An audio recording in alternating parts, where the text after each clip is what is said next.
Good afternoon po mga ka-beloved. Yan. Sige, batiin niyo po ang iyong katabi na you are beloved by God. You are beloved by God. Mahal na mahal ka ng Diyos. Amen.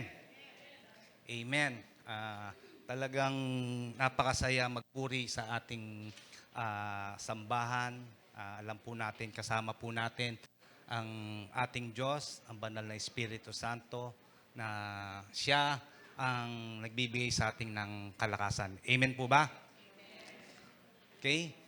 Bago po tayo siguro magsimula, no?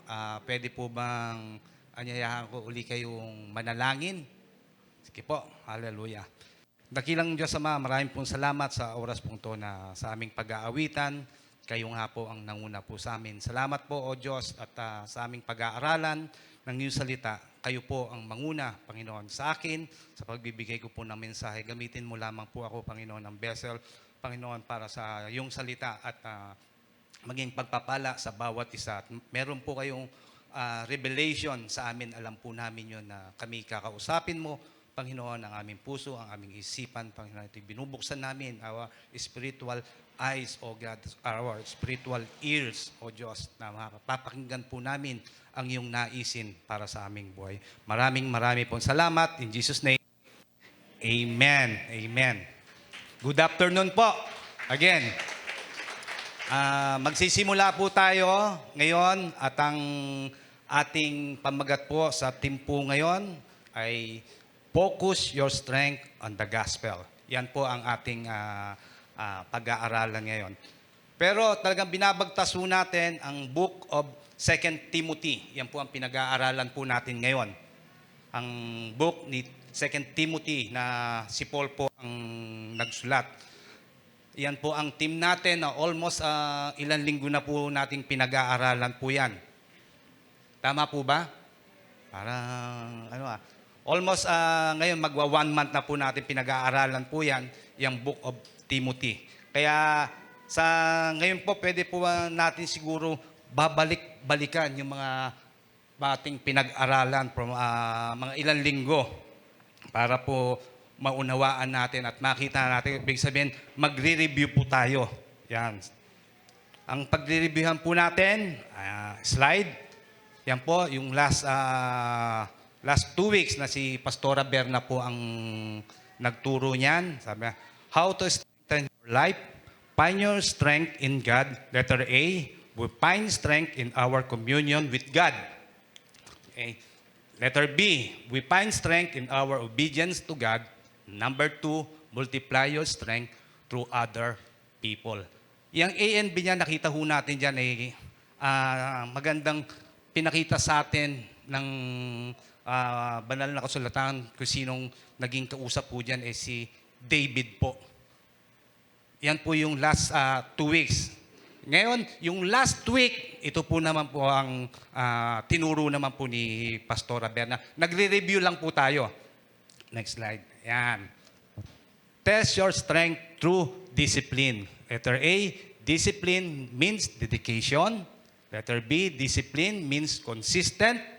Letter C, discipline means harvest. Alam niyo po yan, pakaganda ng binigay ng Biblia na ilustrasyon. Yung means dedication, ibig sabihin, ano ho yan yung dedication katulad ng army or mga sundalo. We are army. Tayo ay army. Sundalo ho tayo ng ating Panginoong Hesus. Amen po ba? Amen? Yan, tayo yung mga sundalo ni Kristo. Tandaan nyo lagi yan. And then, yung letter B means consistent. Ano pinakita dyan? Isa siyang tayo ay athletic or atleta. Talagang tayo consistent tayo sa pag-aaral ng salita ng Diyos. Parang isang atleta, di ba? Consistent siya saan? Sa pagte-training dahil meron siyang goal na gustong mapanalunan or meron siyang goal na ninanais. And then yung letter C, discipline, which means harvest. Tayo po, nagtatanim po tayo. Isa tayong magsasaka. Ano yung tinatanim natin? Yung salita ng Diyos. Sa tao, na ating kaibigan, kakilala. Kaya napakaganda po yan. Yung tinuro ni Pastora Berna yan. Yung last 2 weeks hanggang last week, Pwede nyo po yan mapakinggan uli. Saan? Sa Spotify, sa YouTube. Pwede po ba yun? Pwede natin balik-balikan. And then, i-share po natin. Okay po ba? Parang, Sana po, i-share po natin. Dahil talagang ang ganda po ng yan. Yung mga hindi po nakapakinig, balikan nyo. Talagang mabe-bless po kayo dyan. Again, dito na po tayo sa number 4. Ito po ang aking ituturo. Focus your strength on the gospel. 2 Timothy 2:8-9. Pwede po ba 8 hanggang 10? Pwede mo pang sabahan nyo ako sa pagbabasa. Always remember that Jesus Christ, a descendant of King David, was raised from the dead. This is the good news I preach. And because I preach this good news, I am suffering and being chained like a criminal. But the word of God cannot be chained. Number 10, verse 10, so I'm willing to endure anything if it willing brings salvation and eternal glory in Christ Jesus to those God has chosen.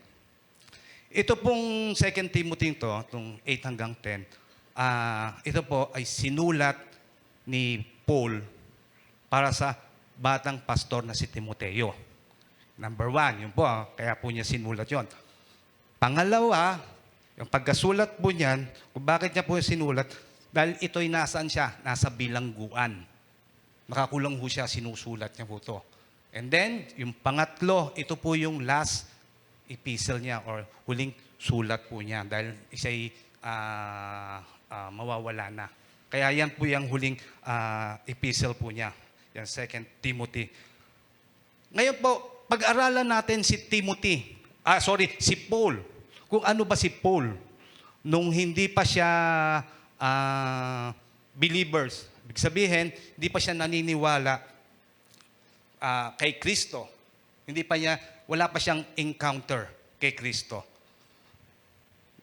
Ayan po. Who is Paul before becoming an apostle? Number 1, Paul was known as Saul of Tarsus. Ibig sabihin, yan ang pangalan niya. Saul sa Tagalog. Yun ang pangalan niya. Number 2, he was a Jew from the tribe of Benjamin, born into the Pharisees sect and become great learner and leader of the Pharisees. Ibig sabihin, siya po ay isang Pharisees na isang sa Benjamin. Talagang matatapang po yun. And then, magaling ho siyang Pharisees. Ibig sabihin, talagang nakikinig siya. Parang kayo. Pinakikinggan nyo ngayon ako. Hindi ho. Di ba? Kailangan ganun. Learner siya, ibig sabihin. Mabilis siyang matuto. Matalino siya. He was a Pharisee of Pharisees who intentionally persecuted the church of Jesus Christ. Okay? Siya ho, kitang-kita niya, kasi itong sasabihin ko, pinersecute yung isang mananampalataya. Sino po yun? Si Stephen. Kitang-kita niya, pinipersecute, binato hanggang mamatay. Lahat ng mga believers noon, ano ginagawa niya? Pinipersecute niya, pinakukulong niya, pinabubugbog niya. Ganon katindi si Paul. Talagang hahabulin ka niya hanggang gusto niya. Pag alam niya na believers ka ni Kristo, hahabulin ka niya. Saan ka magtago? Huhulihin at huhulihin ka niya. Number 4, he studied at the feet of one of the greatest Pharisees teacher in the history named Gamaliel. Si Gamaliel ho ay isang magaling na teacher. Sabihin to, si Paul, dun siya nakikinig sa isang magaling na teacher. Siyempre, pag magaling yung teacher, maganda yung eskwelahan niya.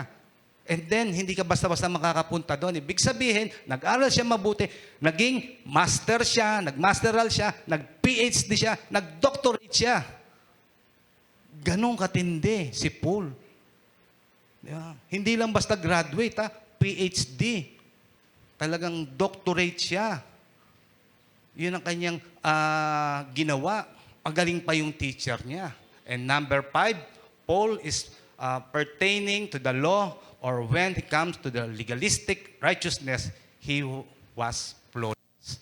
Ibig sabihin, lahat ng law, kabisado niya, ginagawa niya, kaya niyang kabisaduhin, flawless, sinusunod niya. Ganon katindi si Paul, hindi pa niya nakikilala ang Panginoong Hesus.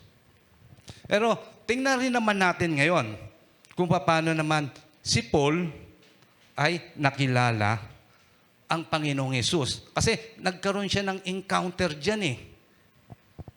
Nagkaroon ng encounter, nakilala niya ang Panginoong Hesus. Ano yung, sa talino niya, ano yung nangyari sa buhay niya?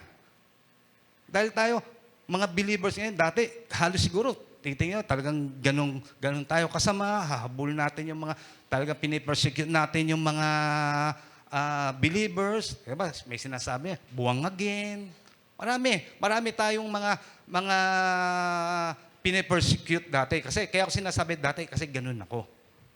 Pero nung nakilala ko ang Panginoong Hesus, siyempre, binago na ako ng Panginoong Hesus. Ganito rin ang nangyari kay Paul. Kaya basahin natin.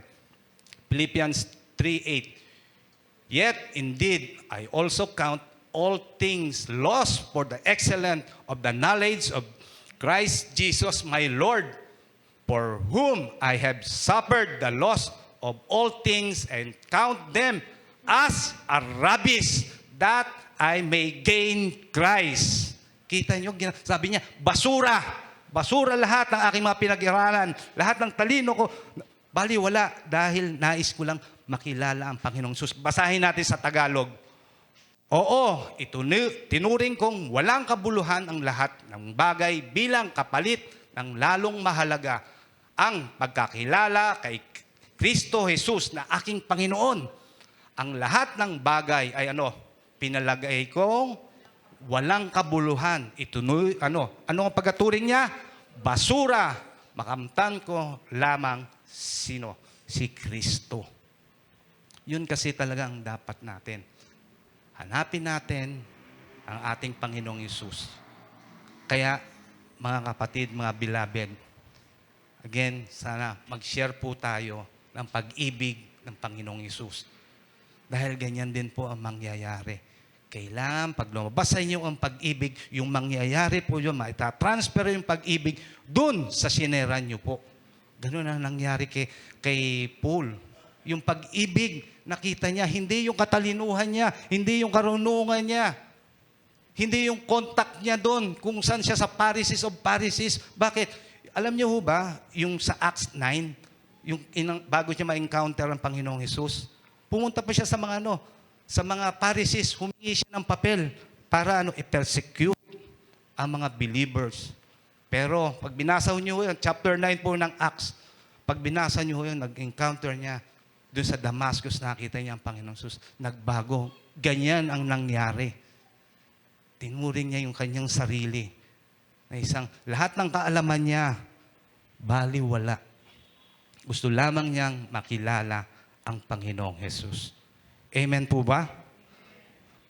Kaya sabi nga, what a man gain the whole world. Makuha man niya lahat. Pero wala sa kanya si Kristo. Sorry. Diba? Anong mangyayari doon? Doon siya sa kawalang hanggan. Pero kung nasa iyo si Kristo, di ba? Matalino ka pa, pinagpala ka na, talaga naman blessed na blessed ka. Amen po ba? Ganun dapat. Kailangan natin hanapin natin ang ating Panginoong Hesus. Lagi sa bawat oras ng ating buhay, bawat minuto, thank you Lord, kasama kita. Amen po ba? Pwede po ba natin palakpakan na ating Panginoong Hesus? Amen. And then, tingnan rin naman po natin ngayon. Dahil nakita natin si Paul, nung hindi pa siya Kristiyano, believer, hinahanap niya yung mga believer para papatay niya or kanyang pahirapan. Ngayon, na-encounter niya ang Panginoong Hesus. Talagang nagbago ang kanyang buhay. Ngayon, tingnan naman natin kasi kailangan rin, may action din. Ano yun? Pinipreach niya yung gospel. Nagtatravel siya kung saan. Yung gospel na yung kailangan marinig. Hindi niya sinarili. Pag Pag tayo, meron, sabi nga ni Pastora last time, pag ikaw, meron kang alam na gamot, alam mo kung paano makukure ang isang cancer, itatago mo. Di ba hindi?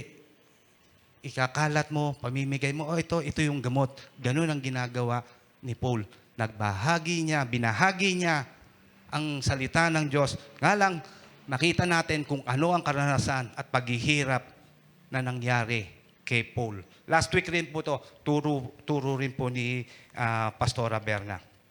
Tingnan ho natin, review natin. 2 Corinthians 11:23. Si Paul, ano nangyari? Been in prison more frequently. Ginagawa siyang yung kulungan, parang pasyalan, no? And being exposed to death again and again. Lagi siya na-expose ho doon. Di ba? Para bang, patay. Pero buhay. 5 times received from the Jews the 39 slashes. Ibig sabihin, pinapalo siya lagi. 39 slashes kasi ganun ho sa Hudyo eh. Lagi siyang pinapalo. 5 times. 3 times he was beaten with rods. Yung sinasabi ni Pastora, may hook ba? Pag pinalo dito, may kasamang laman. Yoke. Diba? Ang hirap nun. Once, I was pelted with stone. Diba? Pinagbabato siya. 3 times, I was shipwrecked. Ibig sabihin talaga naman, ano ba to? Talagang durog o lumulubog yung sinasakyan niyang barko. Shipwreck. 3 beses. Once, he was spent a night and a day in the open sea. Sabihin, andun siya. Isang araw, isang gabi. Siguro, ang katawan niya ang lambot-lambot na. Tayo lang, ilang oras lang, di ba? Pag lambot na ng katawan natin pag nasa tubig. Pero siya, isang gabi, isang araw, nasa open sea. Ang alat pa. Pero, tingnan natin, di ba? Ang buti-buti talaga ni Paul. Hindi siya umuurong. Alam niya yung gospel na kailangan ibahagi sa mga tao, sa mga hindi pa nakakarinig. Kaya, tanong ko, what is the gospel? Gospel comes from the Greek word euangelion. Yan ang Greek word ng gospel.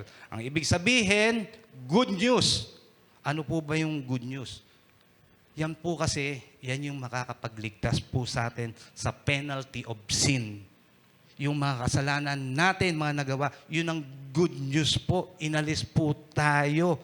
Nung tayo'y naniwala sa ating Panginoong Sus na siya'y namatay at muling nabuhay. That is the good news. Yung resurrection ng ating Panginoong Jesus Kristo sa krus ng Kalbaryo nung siya'y nabuhay nagmuli. Amen po ba? Dapat nating paniwalaan. That is the good news. Siya'y namatay at muling nabuhay. Naalis tayo sa penalty of sin. Kinuha niya lahat yun. Tingnan natin sa 1 Corinthians 15, 1 and 4. Pwede po bang sabay-sabay nating basahin? Mga kapatid, nais kong ipaalala sa inyo, mga gandang balita, pinapangaral ko sa inyo, ito ang aral na inyong tinanggap. Hanggang sa ngayon, pinaninindigan ninyo. Verse 2, sa pamamagitan nito'y maliligtas kayo. Pinapangaral ko, maliban na lamang kung hindi talagang tunay ang inyong pananampalataya. Tingnan niyo ho yan, di ba mga kapatid? Yan ang balitang, ano yung pinapangaral ni Paul sa atin, yung isang mabuti balita. Yung inaral niya, sinasabi niya, pamamagitan na ito'y makapagliligtas sa inyo. Ang kasagutan ho niyan, tingnan natin sa verse 3. Ano yung pinapangaral niya? Ano yung binabalita niya? Para ano yung ikaliligtas? Yan. Sapagkat, ibinigay ko sa inyo ang pinakamahalagang aral. Yan yung sinasabi kanina from verse 1, di ba? Yan yung aral na binigay sa akin. Na si Kristo ay namatay upang iligtas tayo sa ating mga kasalanan. Ayon, sa kasulatan, inilibing siya, ngunit muling nabuhay sa ikatlong araw at doon ayon din sa kasulatan. Ibig sabihin, yung kaninang binasa natin, verse 1, yun yung magandang balita. Yan yung pinapangaral niya, yan ang kasagutan ng si Kristo'y namatay upang iligtas tayo. Amen. Yung magandang balitang yun. Kailangan na lang natin tanggapin ang ating Panginoong Hesus, paniwalaan na siya'y namatay at muling nabuhay. Tayo ay na-justify na tayo. Wala na tayo. Yung mga dati natin kasalanan, justified na po yun. Dahil pinaniwalaan yung ating Panginoong Hesus. Ngayon, na-sanctify na tayo. We are blessed and highly favored. Amen. At ngayon, yung future, hihintayin natin ang ating pagbabago ng ating katawan, glorification. Amen po ba? Amen. Yung dati natin, luma, pinatawad na tayo, na-justify na tayo. Ngayon, kahit kayo nakaupo dyan, pinagpala na tayo, na-sanctify na tayo, we are blessed and highly favored. Hihintayin na natin ang pagbabalik ni Kristo at meron na tayo glorified body. Yun yung future. Amen? Pwede po ba natin palakpakan natin Diyos na buhay? Hallelujah. Thank you, Jesus. Amen. Tandaan po natin yan. Yan ang napakagandang balita. Lahat ito ginawa ng ating Panginoong Hesus dahil mahal tayo ng ating Diyos na buhay. Binigay niya ang kanyang sarili sa krus ng Kalbaryo. Talaga, ano lang masasabi mo? Wow!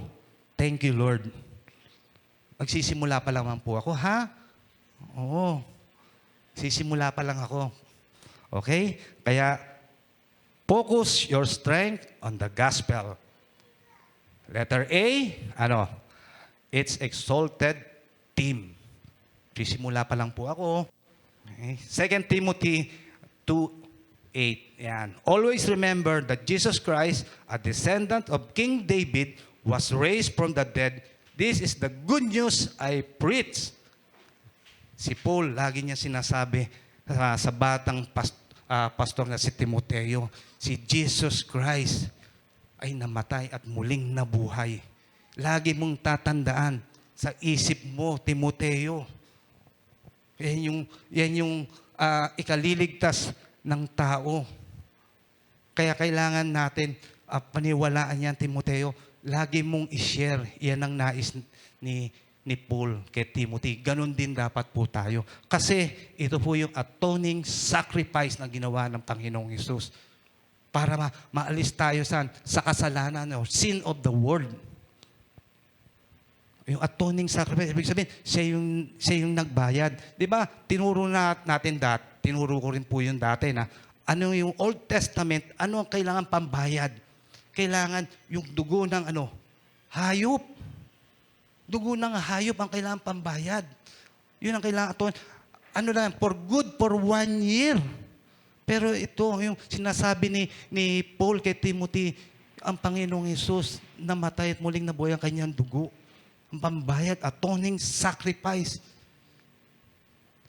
Yun ang kailangan mo maunawaan, Timothy. Tayo rin mga believers na ito, dapat nating paniwalaan. Dati, pagtupa, kailangan pa i-affirm talaga dahil andun yung priest, di ba?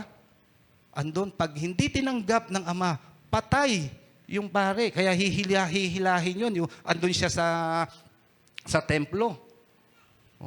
Magandang balita, bakit? In-affirm ng ama ang ginawa ng ating Panginoong Hesus doon sa krus ng Kalbaryo. In-affirm niya, tinanggap niya yung dugo ng ating Panginoong Hesus. Amen. Tinanggap niya, in-affirm ng Diyos Ama. Kaya tayo ngayon ay nagiging blessed and highly favored dahil sa ginawa ng ating Panginoong Hesus sa krus ng Kalbaryo. Amen po ba? Kaya lagi natin idideklara, Lord, alam ko, talagang ako'y pinagpala mo na.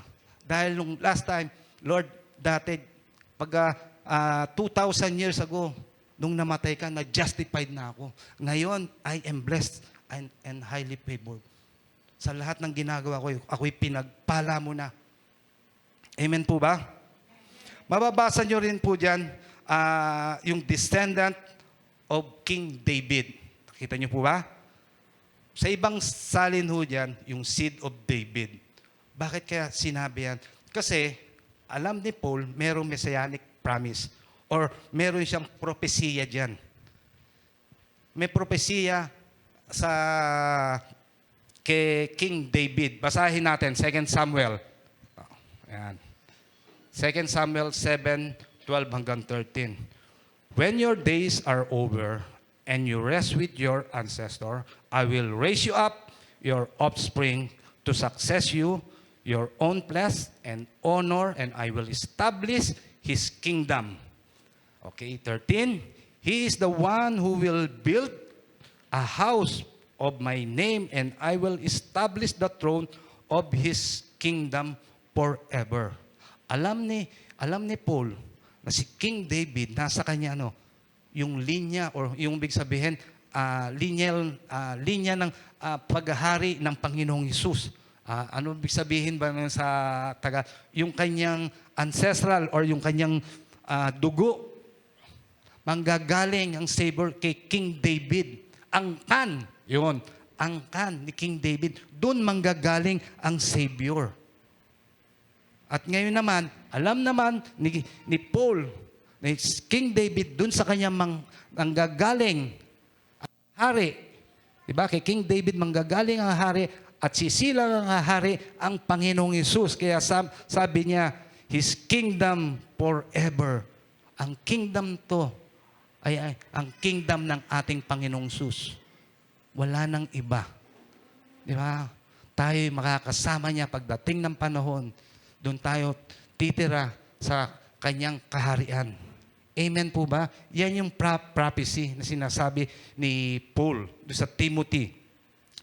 Alam ko po, maraming mga dapat tayong ikwento sa mga kaibigan po natin. Katulad nito, sinabi ko nga, bakit ganun na lang si Paul? Yung interesting siya doon sa King David. Kasi andun nga ho yung lineal or yung kanyang angkan na manggagaling ang hari. Ganon din po tayo sana. Maging interesting din tayo sa pag-share ng salita ng Diyos. Share natin ang hari ng mga hari. Dahil alam natin na ito lang ang makakapagligtas sa tao. Wala nang iba kung hindi ang Panginoong Hesus. Siya'y namatay at muling nabuhay. Marami tayong dapat ikwento sa mga kaibigan natin, pero bigyan natin ng pinakamahalaga sa lahat ng mahalaga. Ano yun? Yung salita ng Diyos, ikwento natin, i-spread natin ang kabutihan at pag-ibig ng ating Panginoong Hesus. Kaya ini-stress din yan ni Paul kay batang Timoteo. Lagi sinasabi niya, Jesus is risen from the dead. Dahil gusto niya magkaroon ng encouragement. Sino? Si batang Timoteo, ma-encourage siya. Dahil tayo, alam ko naman, meron tayong mga problema. Nagkakaroon din tayong problema. Si Timothy rin, si Paul, nagkakaroon din ng problema. Pero, dapat magkaroon tayo ng encouragement. Kailangan maging matatag tayo sa buhay natin. Sino magbibigay sa atin ng katatagan? Si Jesus. Si Jesus ang magbibigay sa atin ng kalakasan. Alam niyo po ba, yung last week, ano ko lang po, kukwento ko po. Last week, andun po ako sa World City Colleges sa Cubao. Okay. Kasi, by God's grace, talagang naging partner po natin ng WCC para makapag-share po ng salita ng Diyos doon po sa 350 student dito sa Caloocan. Amen? At, 3,500. Pwede po ba natin palakpakan ang ating Diyos na buhay? 3,500 student sa World City. Kaya andun nga po, pumirma nga po ako eh. Kaya alam ko, gagamitin ang Beloved Grace Church sa kanya ubasan. Amen? Sa community to, gagamitin Naniniwala ako doon. Isipin nyo, 3,500 na estudyante. Sabi nga nung may-ari, sabi niya, Sir, gusto mo, ikaw na. Sabi niya sa akin, kunin mo lahat. Gumano ako, Lord, sabi ko, sandali. Kaya gusto ko kasama itong mga to eh. Lahat kayo. Ha? Hindi lang ako. Kasama kayo. Mag-share tayo. Sabi niya, mamingwit ka ng mamingwit doon. Sabi niya, kunin mo. Alam niyo ba, kaya ko ito nasabi, yung mga, kasi nag-present yung mga unang mga partners doon ho, ng Christian. Nag-share sila. Alam niyo, shinare ng isang church, isang bata. Alam niyo, tinapik niya, nasabihan niya, iyak nang iyak yung bata. Oo, hindi mayroon palang problema. Yung problemang yun, talagang medyo mabigat ho, no? Okay, nangyari. Gusto niya, sumakabilang buhay ng bata. Pero, nung napakinggan niya ang Panginoong Hesus, na-share niya, nagbago. Alam mo, gulat ako. Sabi nga niya, hindi ko tinakpan yung mukha. Ayan ho, tingnan niyo. Sabi ko, yan ho. Ano lang gusto kong sabihin? Gamitin natin ang opportunity ring to kapag si-share ng salita ng Diyos dahil ito ang nagpapabago ng buhay. Amen po ba? Habang pagkakataon, isipin niyo ako, talagang nasasabi ako hanggang ngayon, 3,500 student ng World City Colleges. Oo. Kahit mapunta, sabi nga niya, kahit mag-service, actually, yung isang church doon, nagse-service sa Antipolo. 2 beses, isang buwan. Eh ako hinahanap po, Lord, kami rin po. Amen po ba? Sasamahan niyo po ba kami doon? Para namang, hindi ko to sinasabi dito. Talagang natutuwa po ko dahil yun lang sinabi sa akin. Pinaparating ko rin. Open ang World City Colleges. Amen. Kaya sabi ko, tuwan-tuwa ako. Kaya tuwan-tuwa rin ako dahil yung 4 kong anak doon rin namang graduate eh. Opo, ayan. Simula kay Martney, kay Sikaina, kay Rose, kay Dante. Doon po sila galing. Doon sila graduate ng high school. Kaya, again, mga kapatid, sana pag ito, by God's grace, gusto ko, tayo po, andun po tayo, kung paano inaangat ang Beloved Grace Church sa community to, sa simbahan to, kasama po kayo. Amen po ba? Pwede po ba natin uling palakpakan ng ating Diyos na buhay? 2 Timothy, again, 7, For God has not given us a spirit of fear and timidity, but of power, love, and self-discipline. Sa Tagalog, sapagkat hindi tayo binigyan ng Diyos ng espiritu ng kaduwagan, kundi espiritu ng kapangyarihan, pag-ibig at disiplina sa sarili. Kaya yan, huwag kayong matakot doon sa 3,500 na student. Ngitian niyo po sila. Amen? Huwag tayong matakot. Mag-share ng gospel. Napakabuti ng Diyos. Again, susunod na verse, 8, So never be ashamed to tell others about our Lord. And don't be ashamed of me either, even though I'm in prison for Him. With the strength God gives you, be ready to suffer with me for the sake of the good news. 9, verse 9, He has saved us and called us to a holy life, not because of anything have done, because of His own purpose and grace. This grace was given us in Christ Jesus before the beginning of time. Tingnan niyo yung kulay dilaw dyan. Never, ano po yun? Never be ashamed to tell others of our Lord. Huwag po tayong mahiya. Bakit? Ayan sinagot rin niya. Ayan sabi niya, God give you. Diba? Sino nagbibigay? God give you. Ano yun? Ready to suffer yan. Sorry I'm in the prison with Him with the strength God give you. Yung strength na yon, manggagaling kanino? Sa Diyos. With the strength God give you. Kaya Ano yun? Ang Diyos pa rin ang magbibigay sa inyo ng kalakasan. Siya pa rin ang magbibigay sa inyo ng talino kung paano nyo sasabihin. O, paano yung pamumuhay naman natin? This grace was given. O ulit, kanino naman galing yung biyaya? This grace was given us. Kanino? Kanino lang galing? Kay Kristo. Yung ating pagiging banal, galing pa rin kay Kristo ang pamumuhay natin. Ang buhay natin, nakikita, nagiging matuwid dahil sa biyaya ng Diyos.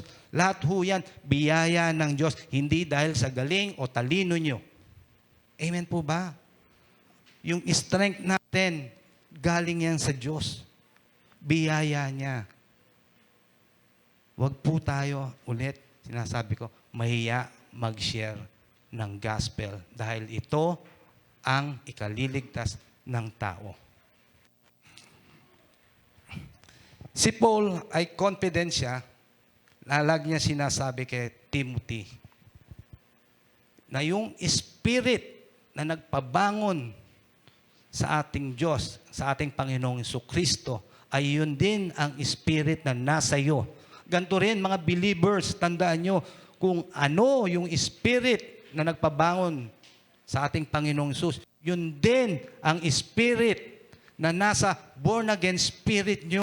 Kaya hindi kayo matatakot mag-share ng gospel. Hindi kayo mahihiya mag-share ng gospel dahil ito ang nais talaga ng Diyos. Maging kabahagi tayo sa kanyang ministeryo. Amen.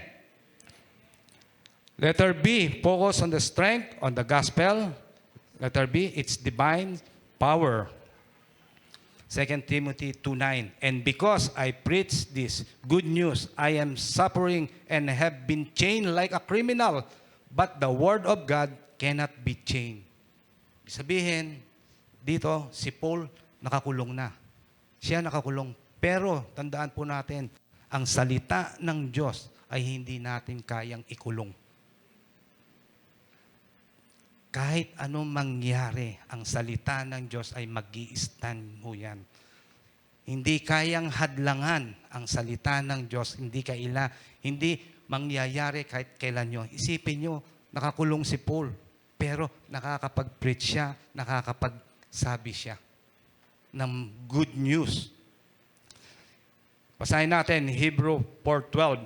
For the word of God is alive and active, sharper than any double-edged sword. It's penetrate even to the dividing soul and spirit, joints and marrow. It judges the thought and attitude of the heart. Sa Tagalog po, basahin natin. Sapagkat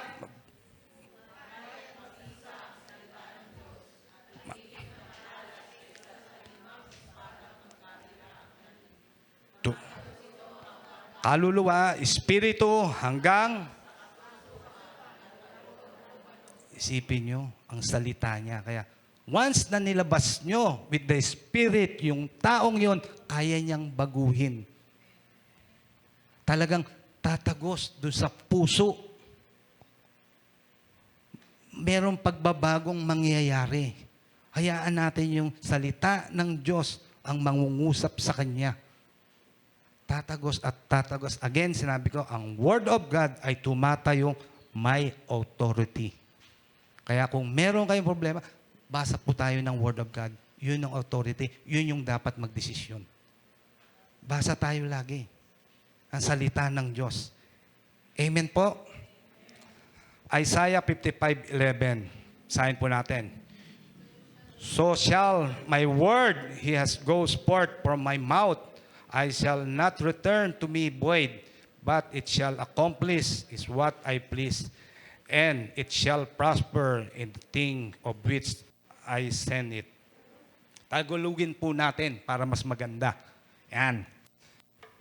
Ang ulan at nyebe mula sa itaas ay hindi bumabalik doon hanggat hindi muna nakakapagbigay ng tubig sa lupa at nakakapagpalago ng mga halaman na parang makakapagbigay ng binhi at pagkain sa nagtatanim at sa mga tao. Verse 11, ganyan din ang aking mga salita. Hindi ito mawawala ng kabuluhan. Isa sa katuparan nito ang aking ninanais at isasagawa ang aking layunin kung bakit ko ipinapadala.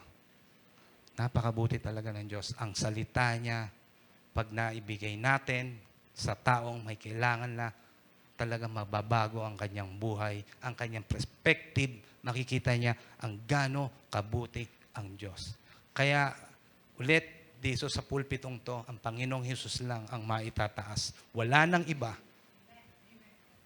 Hindi ang tinapos na gawa ni Kristo. Walang bida rito. Kung hindi, si Kristo lang sa simbahang to.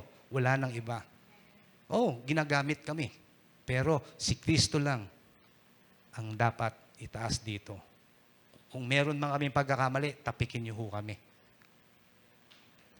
Open po kami. Tao po kami, nagkakamali. Pero tapikin niyo, huwag niyo pong batukan, tapik lang ha. Buti na po yun. Nagkakaunawaan tayo, tapik lang. Opo. Kailangan po natin spread ang gospel.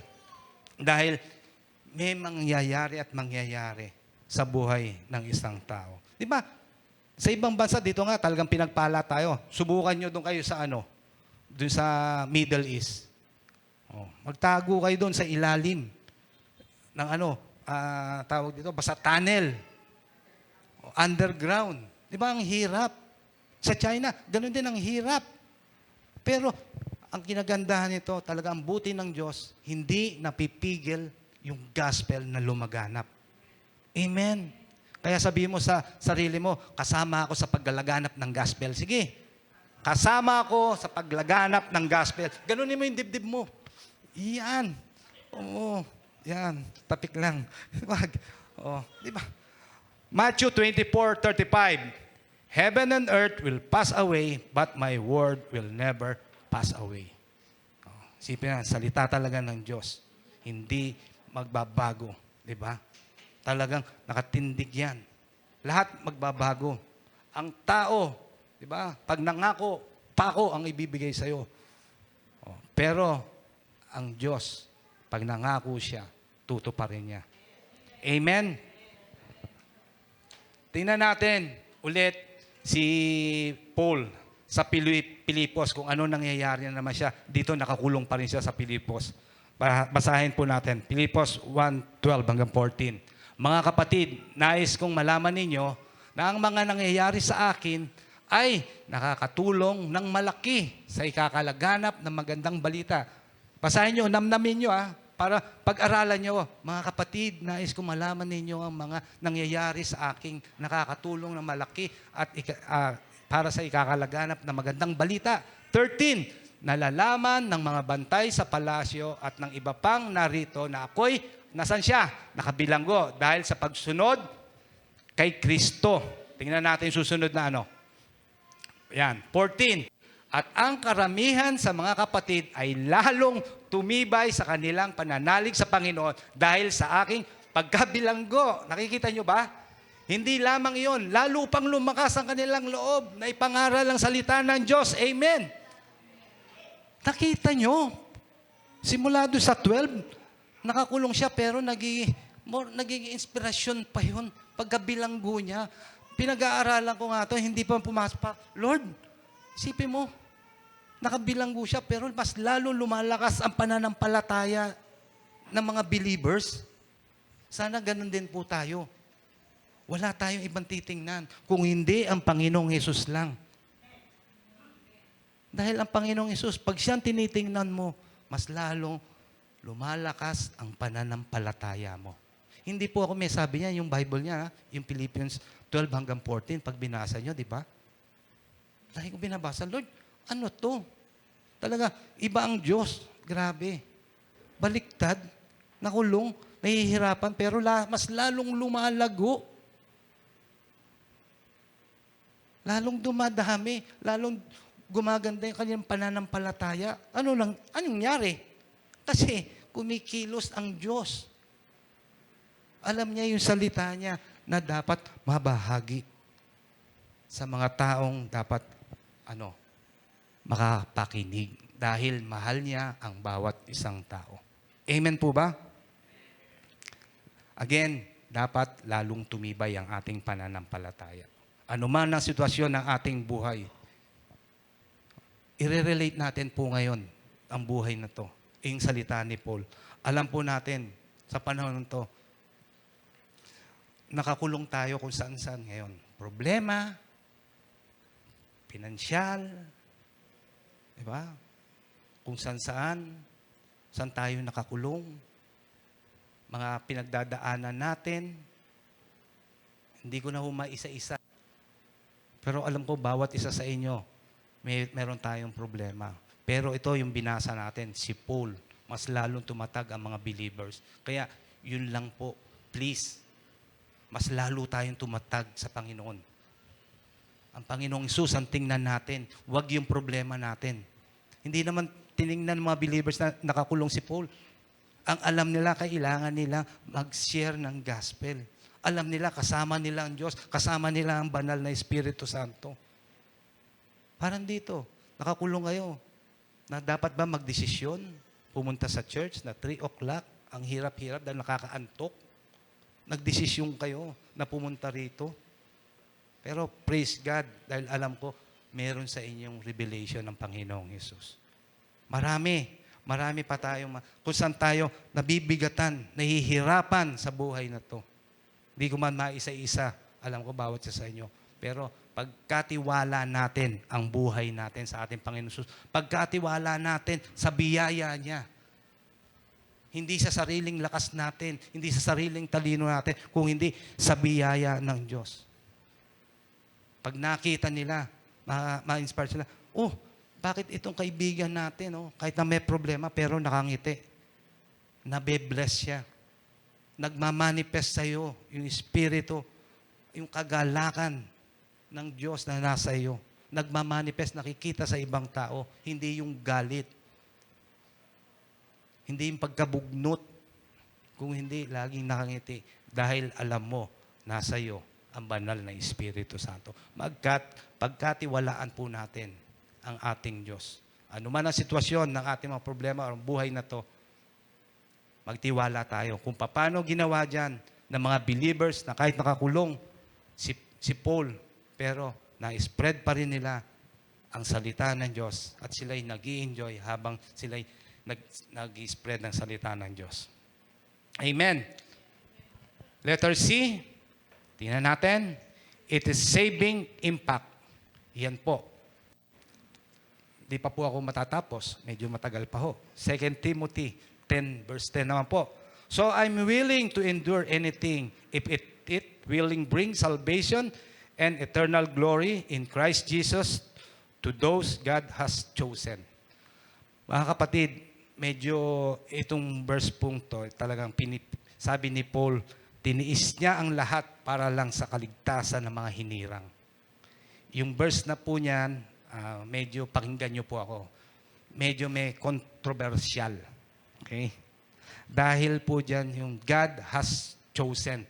Basahin ko po sa Tagalog. Tinitiis ko ang lahat ng bagay alang-alang sa mga hinirang ng Diyos upang magkaroon sila ng kaligtasan at walang hanggang kalwalhatian mula kay Kristo. Ano yung sinasabi kong medyo may controversial? Yung sinasabi ko ho dyan, ibig sabihin, ang Diyos ba ay meron ba talagang pinili o wala? Okay? Ibig sabihin, yung chosen ho dyan, di ba? Itong chosen na to, talagang meron bang pinili? Pag pinili mong maligtas, o sabi ng Diyos, sige, liligtas kita, pinili kita. Ikaw, gusto mong maligtas, hindi kita pinili, hindi kita ililigtas. Nakukuha niyo po? Pero, kailangan natin pag-aralan po. Pag-aralan po natin, kaya sabi ko, pakinggan niyo ho ako. Ang God po, ang Diyos po, hindi po siya unfair God. Si God po, God all-knowing po siya. Alam po niya ho ang lahat. Hindi ho siya bound ng time. Hindi siya bound ng oras. Tulad nitong nasa relo, hindi siya ho siya bound ng time. Kaya, again, ang Diyos, hindi po siya unfair God. Ibig sabihin ho lang dyan, ang Diyos, meron ho siyang foreknowledge. Alam na po niya kung ano ang mangyayari. Yun po, foreknowledge. Dahil God all-knowing po siya eh. Alam po niya from the start, middle, hanggang sa finish. Hanggang sa finish line ng buhay natin. Simula, gitna, hanggang dulo. Kaya tanong ko, alam ba ng Diyos na ikaw ay tatanggap sa Panginoong Hesus? Di ba? Alam niya. Tama. Kasi meron siyang foreknowledge. God all-knowing ho siya. Alam niya. Kaya yung chosen ho dyan, o yung mga hinirang, ang tawag po dyan, sinasabi ng Diyos, yung foreknowledge niya. Yung kaalaman niya. Hindi yung ikaw pili. Unfair yun. Meron kasi siyang foreknowledge. Alam ho niya ang tatanggap at hindi tatanggap. Nakukuha niyo po ba ako? Parang, maganda po ba pagka-explain ko? Naintindihan niyo po ba? Ulitin ko.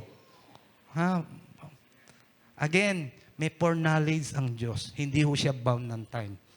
Alam niya ang isang tao tatanggap o hindi. Amen po? Kaya itong verse na pong to ay ang gumagana po dito. Ang alam ng Diyos dahil siya God all-knowing, yung foreknowledge po niya. Alam ng Diyos kung tatanggap ka o hindi.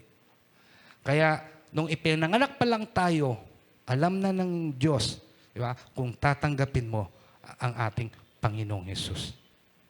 Amen? Amen.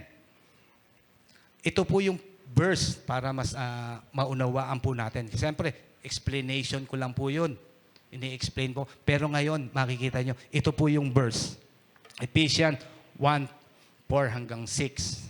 Just as He chose us in Him before the foundation of the world, that we should be holy and without blame before Him in love, having predestined us to adoption as son by Jesus Christ to Himself. Dinadahan-dahan ko, according to the good pleasure of His will. Ibig sabihin ho yan, yung chosen po doon, pinili tayo dahil kay Kristo. Dahil may foreknowledge po, yung chosen, pinili po tayo dahil kay Kristo.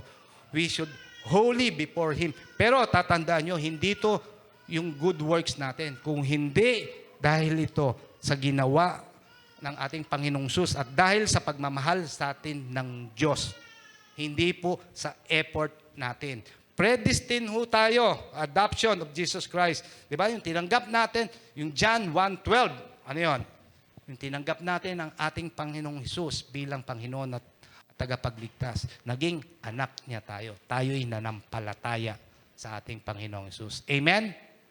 Amen. Next verse, tingnan naman po natin. Yan. Ephesians 6, to the praises of the glory of His grace by which He made us accepted in the beloved. Ang Greek word po dyan, alam nyo na po, dapat alam natin na yung beloved, yung church natin, agapao, means to love. Preparing to live through Christ. Di ba? Yung pagmamahal ho dyan. Prepare tayo sa pagmamahal sa atin ni Kristo. Amen? Pero pwede rin ho yan na agapitos. Yan. Pwede rin po yan agapitos, yung love. Pero, di ba, ang Diyos ay pag-ibig.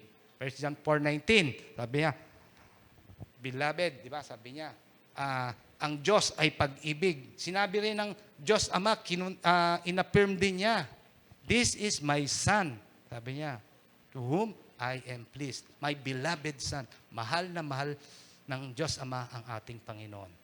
Panginoong Jesus. Amen po ba? Kaya tayo, we are beloved. Kaya sabihin mo dyan sa katabi mo, you are beloved. Amen. Amen. Parang hina Oo. Paniwalaan nyo, beloved kayo.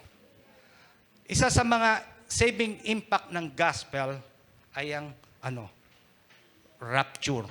Medyo nagiging po tayo Yan po ang saving impact ng gospel. Sa ating pagbabahagi, kailangan alam rin po natin yung rapture. Pero alam nyo po ba na walang sign ng rapture, pero isa ito sa magiging dahilan kung bakit may rapture. Yan ay isang saving impact. Romans 11:25-26. Basahin po natin. I do not want you to be, pwede sabay-sabay po tayo. I do not want you to be ignorant of this mystery, brothers and sisters, so that you may not be conceited. Israel has experienced a hardening in part until the full number of the Gentiles has come in, and this way all Israel will be saved. Basahin ho natin sa Tagalog. Mas maganda.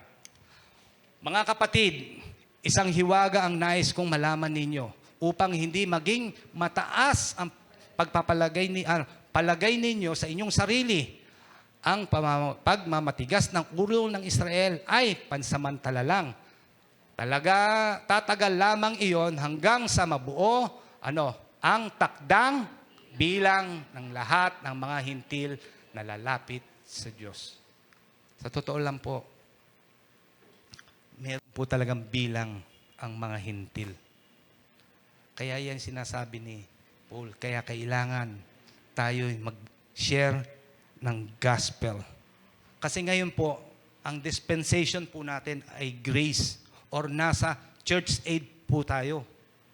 Nasa simbahan po tayo, church age. Ang tingin ng Ama, wala po sa Israel. Wala ho sa Israel. Andun po sa mga hintil, nasa church, nasa Gentiles, nasa dispensation of grace po tayo. Pero, pag dumating ang numero ng hintil, boom!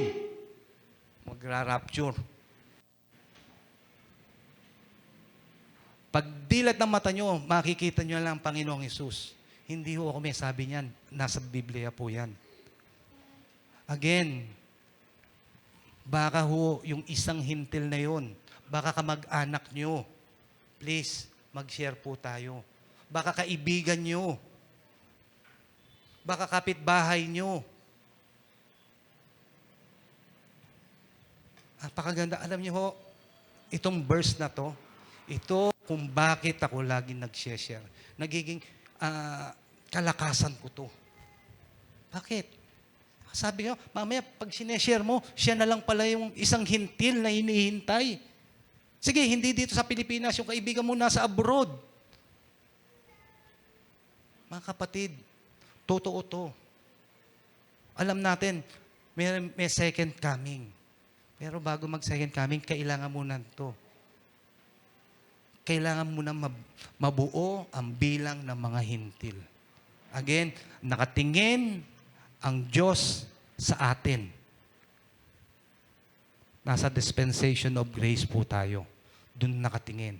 Pero, pag nagpalit ang oras, dumating yun, titingin na uli ang Ama sa Israel, sa bayan ng Israel. Babalik doon. Brothers and sisters, again, sana mag-share po tayo. Maging kalakasan natin ang salita ng Diyos. Maging impacto, hindi impacto maging impact itong verse na to sa buhay nyo. Hindi ko alam, kahit na yung puso ko, buksan nyo. Alam ni Pastora kung bakit kahit ako. Alam niya kung mga nakakilala sa akin. Wala ako sinisino, basta alam ko, pag sinabi sa akin, Holy Spirit, isesharean ko yan. Sana ganun po tayo. Kasi, malay nyo nga, siya na lang pala yung hinihintay. Isang tao na lang. And then, pag nabuo ang bilang ng hintil, andun na tayo. Kasama na natin ang ating Panginoong Hesus. Kaya, beloved, ano ba hinihintay nyo? Kilos na. Tara na. 3,500 na estudyante. Tara na. Amen. Okay, tara na. Tapos ako lang dun, ha? Oo kayo. Oo. Sinasabi ko sa inyo. Oo. Malay nyo, magkaroon tayo doon ng ng isang gawain doon, no? Diba? Sa World City. Babalik doon uli yung mga anak ko. Alma mater nila. Oo. Nakakatuwa. 3,500 na estudyante. Hanggang ngayon, puso. Yung pagkapirma ko noon, Lord, talaga nag-pray ako, thank you. Sabi ko, may mga kaluluwa maliligtas. Amen. Gagamitin ang church natin. Amen. Kaya, again, tama-tama nga itong verse na to eh. Mag-share tayo. Kamag-anak nyo, baka siya. Mamaya pag-uwi nyo. Oh.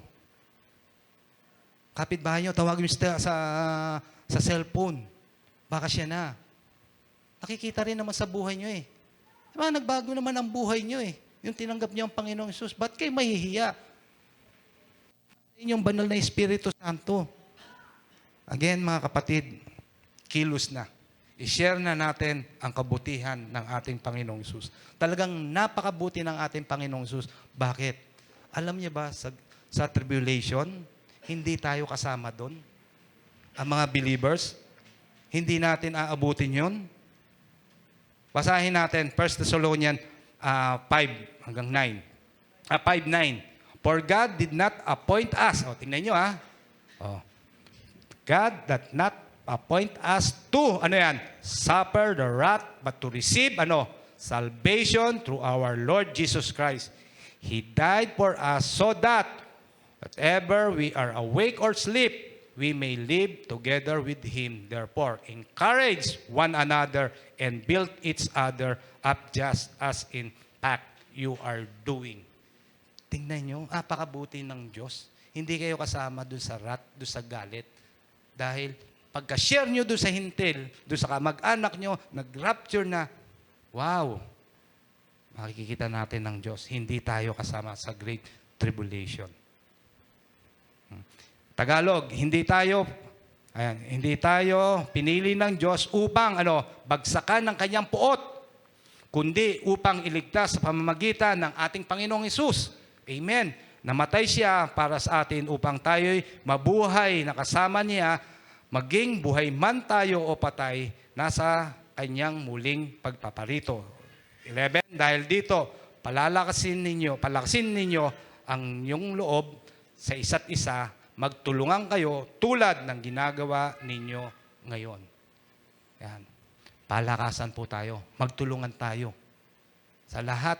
Actually, ako po, ilang years na po ako sa Christian, talagang lahat, kasi ako parang kalad ka rin eh. Lahat ng pastor na nakasama ko, punta tayo dito, kasama ako.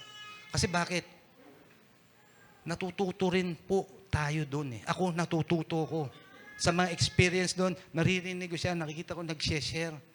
Dapat ganun rin po tayo. Pag tara, kilos, punta tayo doon. Sama tayo sa gawain lagi ng Panginoon. Laging on the go ka. On the go. Meron tayong gawain doon. Punta tayo. Kahit na wala, sabi nga, just be there.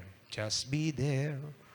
Di ba? Kasama ka, pero may pumapasok sa isip mo noon. Maniwala ako, makikita mo, ito yung ginagawa ni pastor, ito yung ginagawa ng kapatiran, ni brother. Kasi, just be there. Meron at meron tutubo sa puso mo, nakikita mo, natututo ka. Matututo ka. Kaya, kailangan natin yon. Tayo magpapalakasan. Kung saan tayo papuntahin ng ating Diyos, punta tayo. Dahil alam natin, kasama natin ang Diyos na buhay. Again, hindi tayo kasama sa mahihirapan o sa Great Tribulation dahil alam natin ang Diyos ang magliligtas sa atin. Amen po ba? Amen. Diyan na po ako nagwawakas. Ayan. Parang nakangiti na kayo Apo.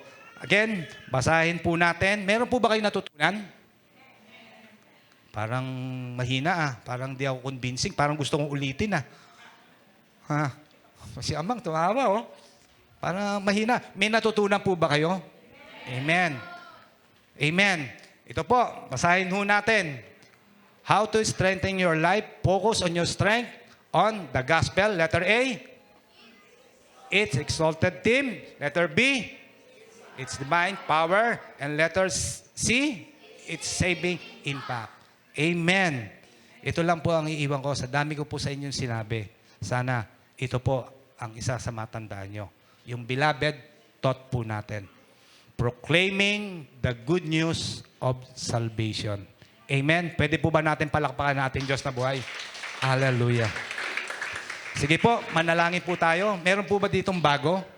Para, at na, sige po. Sige. Pag-pray natin. Sige po. Sundan niyo ako sa maiksing panalangin. Sabi nga ng ating Diyos, isa lang ang tumanggap sa ating Panginoong Hesus. Di ba? Ang langit, nagdiriwang.